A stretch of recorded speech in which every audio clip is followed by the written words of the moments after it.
The 13th century world had never seen a force like the Mongols. From the windswept steppes of Mongolia, Genghis Khan rose to command armies that swept across Asia and into Europe, leaving kingdoms shattered and civilizations trembling. His warriors were feared for their unmatched skill in battle, their swiftness, and their ruthlessness. Yet as terrifying as his campaigns were on the battlefield, what followed in their aftermath struck an even deeper fear into the hearts of his enemies. For Genghis Khan, conquest was not just about land, wealth, or tribute. It was about reshaping the very structure of societies he crushed. Defeated warriors lost more than their lives. Their families, especially their wives and daughters, became symbols of Mongol supremacy. By controlling them, the Khan erased dynasties, broke rival tribes, and rewrote the future. To his followers, this was a strategy of power. By distributing women among loyal warriors or absorbing noble wives into his own household, he bound his empire together with bloodlines as well as armies. But to those who were conquered, this fate was remembered as something far worse than death. For what could wound a warrior more deeply than knowing his family's honor was forever out of his reach? This story is not only about battles won and empires built. It is about the lives transformed in their shadow.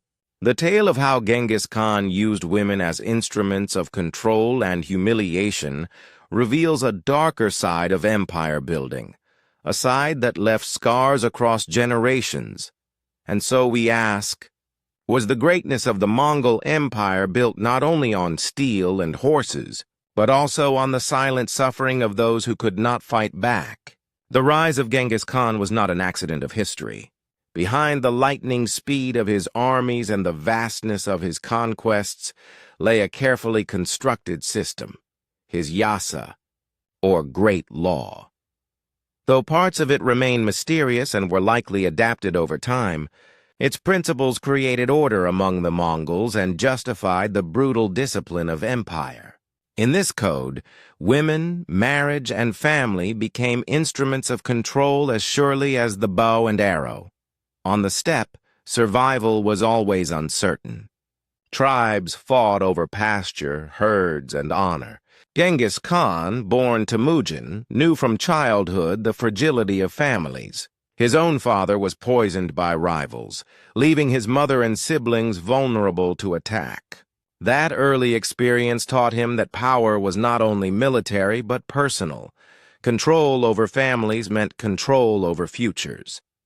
When he later forged the Mongol tribes into a unified confederation, he understood that defeating enemies on the battlefield was only the first step.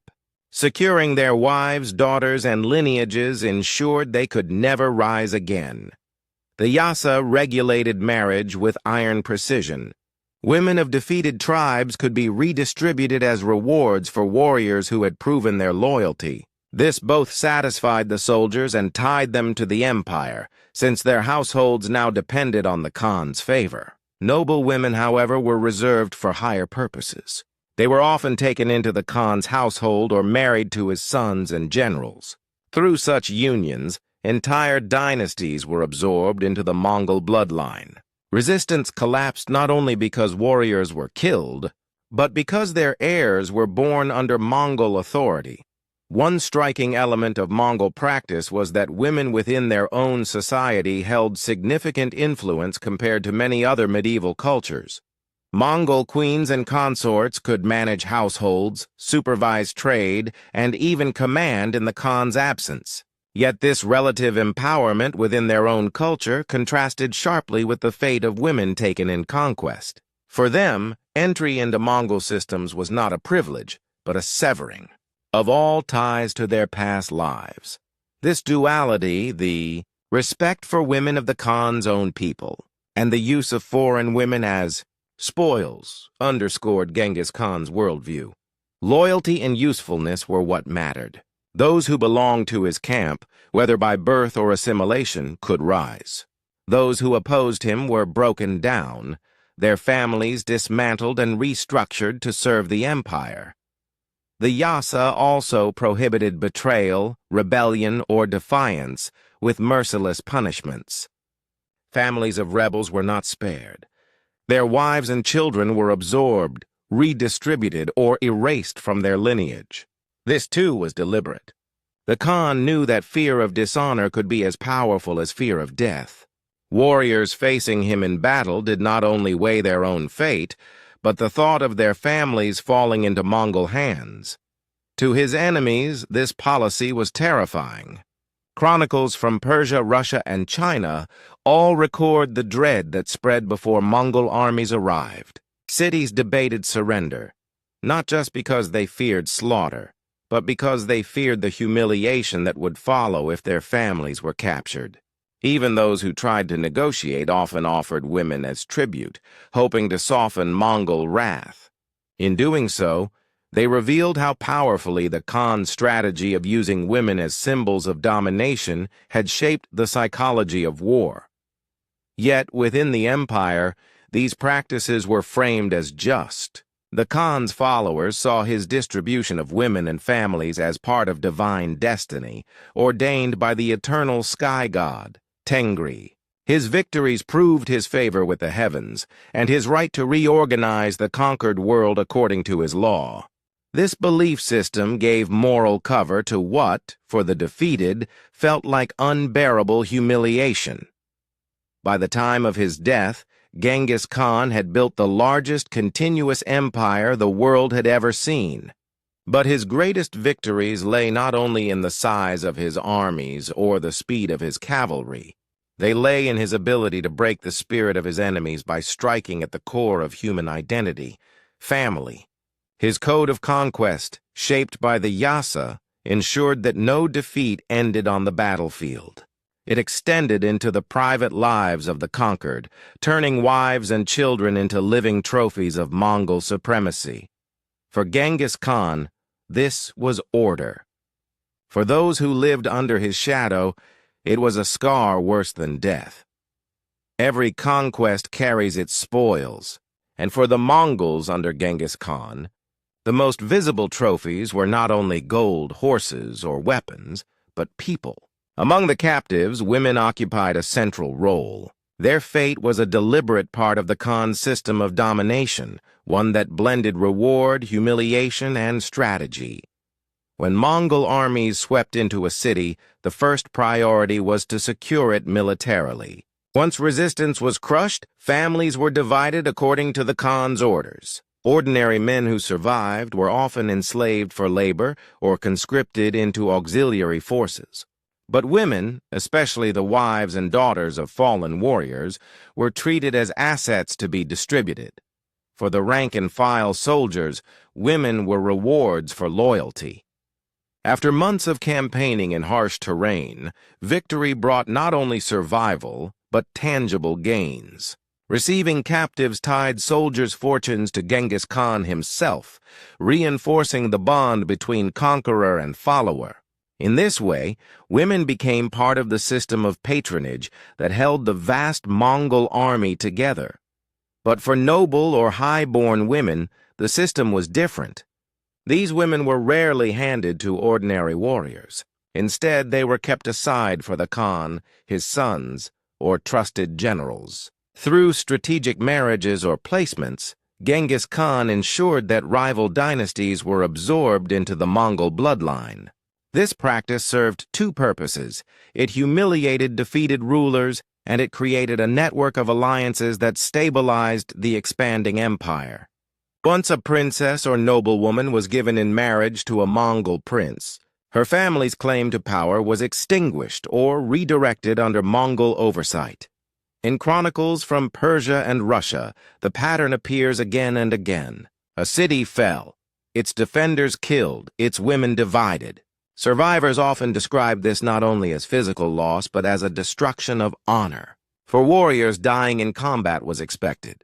But seeing their families carried away to serve enemy households was remembered as the deeper wound. Ballads and folk stories from Central Asia and Eastern Europe capture this anguish.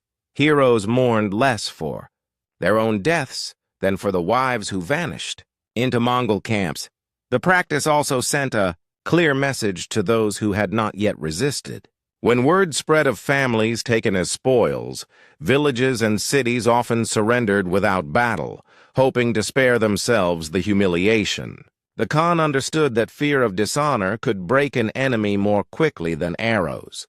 Thus, distributing women as spoils was not simply indulgence, it was strategy. Yet the system carried a paradox. While many women vanished into anonymity, some rose to prominence within Mongol society. A number of captured women became influential consorts or even advisors, wielding authority second only to the Khan himself. Their rise, however, was possible only by severing their ties to the past.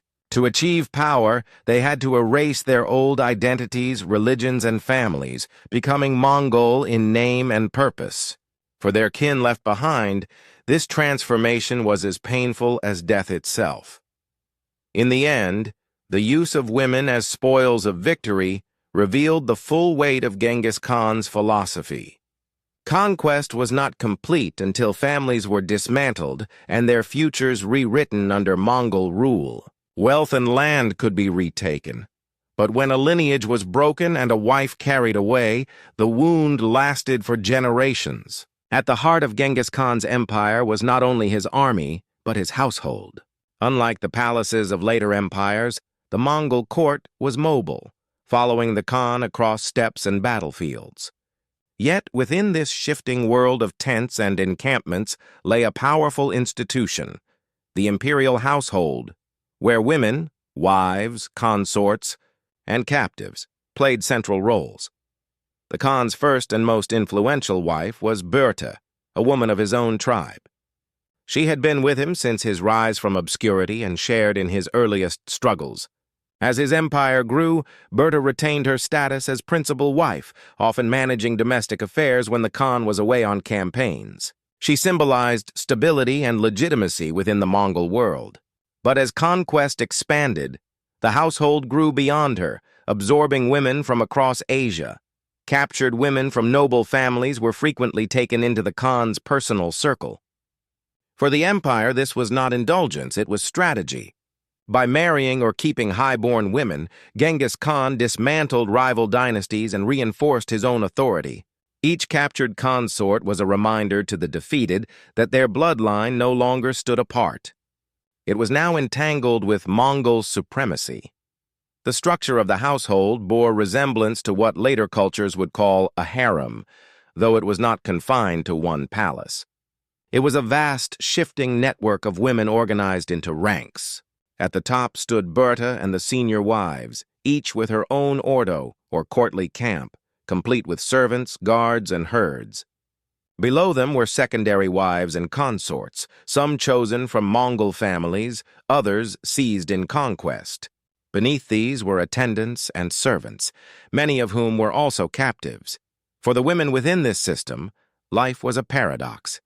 On one hand, the imperial household was a place of confinement. Their pasts were erased, new names were given, old faiths abandoned, loyalties redirected toward the Khan. On the other hand, for a few, it offered an unexpected path to influence.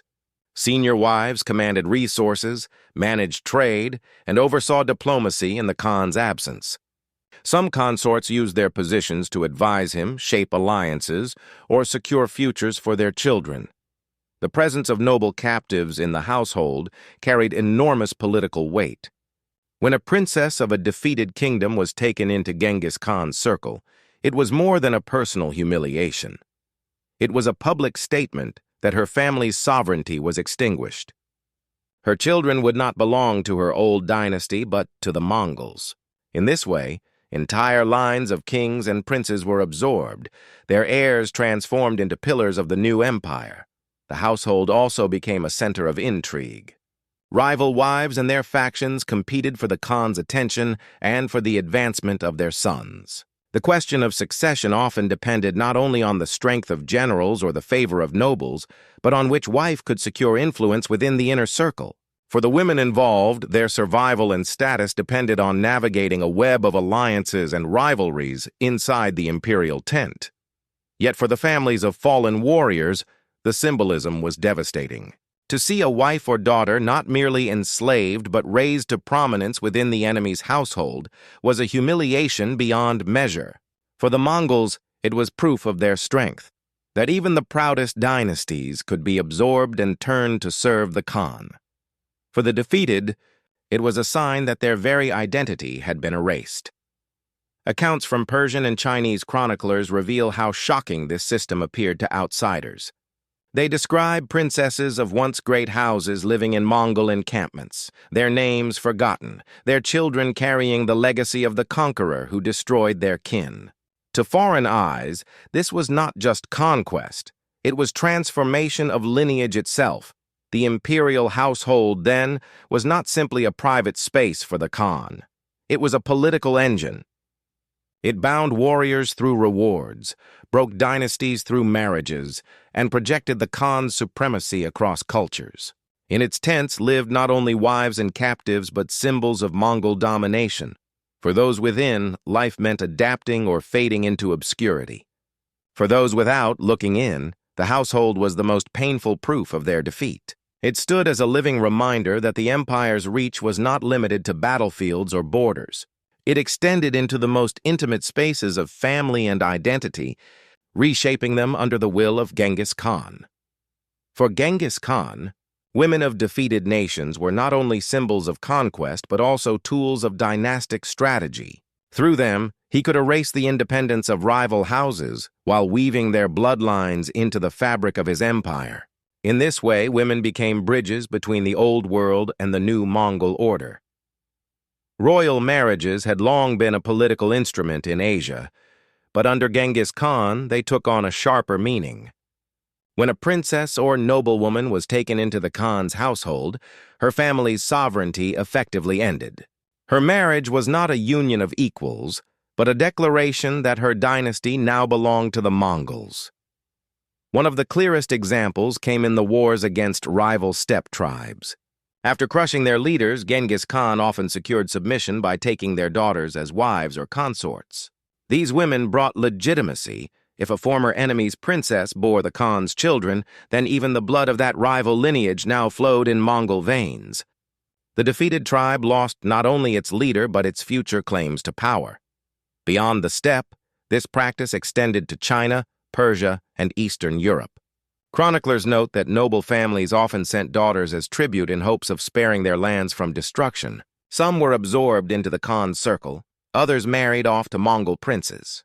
In both cases, the message was the same. Their survival depended on surrendering their women, and through them, their honor. The political value of these unions was immense. They cemented alliances, pacified conquered elites, and integrated new territories into the empire. A captured princess could secure the loyalty of her family's former subjects, since her children were now tied to Mongol rule. At the same time, it stripped away the independence of her dynasty, for her lineage became inseparable from that of the conqueror. For the Mongols, this was brilliant statecraft. For the conquered, it was devastation. Warriors could accept defeat in battle, but to see their queens and princesses given in marriage to their enemy was a humiliation that endured across generations.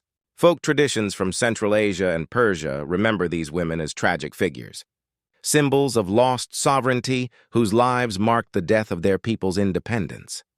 Through dynastic marriages, Genghis Khan ensured that his empire was not only the largest in the world, but also deeply interwoven with the bloodlines of those he defeated. His conquests thus lived on not only in maps and monuments but in families, reshaped forever by the power of his strategy.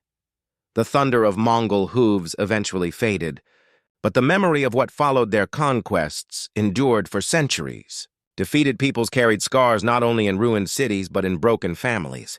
The voices of resistance did not always come from soldiers on battlefields. They came from poets, chroniclers, and villagers who preserved their grief in stories and songs.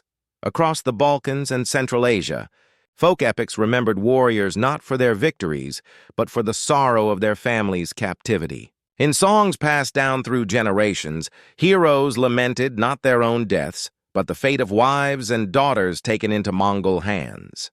These laments carried a piercing message.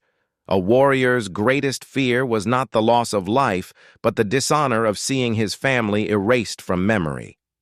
In Persian chronicles, the arrival of the Mongols was described as a storm that shattered kingdoms. Writers spoke bitterly of noble women carried away from royal courts, their marriages turned into symbols of humiliation. Entire dynasties recorded the shame of seeing daughters absorbed into the enemy's household. For these chroniclers, conquest was not just about the loss of territory, it was about the destruction of lineage, the tearing apart of identity. In Russia, church records and sermons preserved the trauma of Mongol invasions. Priests compared the plight of captives to biblical exiles, framing it as divine punishment but also as a call to endure with faith. For peasants and nobles alike, captivity became a central theme in understanding what it meant to be conquered. Survival, yes, but at the price of honor. Even among the Mongols' own neighbors on the steppe, stories carried a note of resistance. Tribes that had once fought alongside Genghis Khan but later fell out of favor told tales of their daughters taken as punishment, their sons forced into Mongol armies. These narratives were warnings, whispered to children as lessons in both fear and resilience. What made these voices so powerful was their persistence.